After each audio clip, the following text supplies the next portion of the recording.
خود تک محدود مت رہیں۔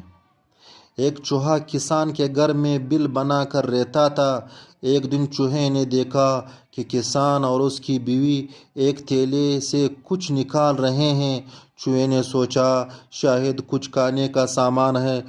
خوب غور سے دیکھنے پر اس نے پایا کہ وہ ایک چوہے دانی تھی۔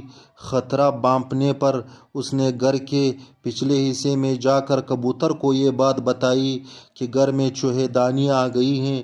کبوتر نے مذاق اڑاتے ہوئے کہا مجھے کون سا اس میں پھنسنا ہے۔ مایوس چوہا یہ بات مرغ کو بتانے گیا۔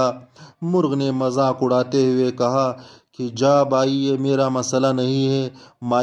مایوس چوہے نے دیوار میں جا کر بکری کو یہ بات بتائی اور بکرا ہنستے ہنستے لوٹ پوٹ ہونے لگا۔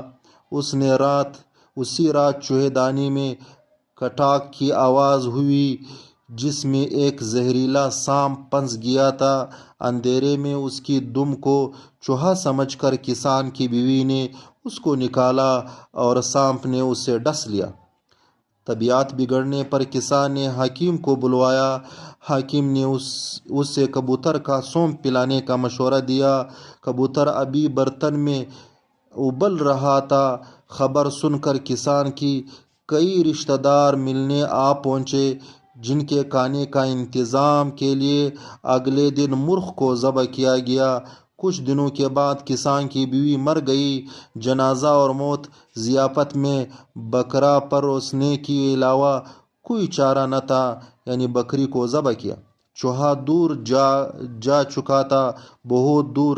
اگلی بار کوئی آپ کو اپنے مسئلے بتائے اور آپ کو لگے کہ یہ میرا مسئلہ نہیں ہے تو انتظار کیجیے، دوبارہ سوچیے۔ ہم سب خطرے میں ہیں۔ سماج کا ایک عضو، ایک طبقہ، ایک شہری خطرے میں ہے تو پورا ملک خطرے میں ہے۔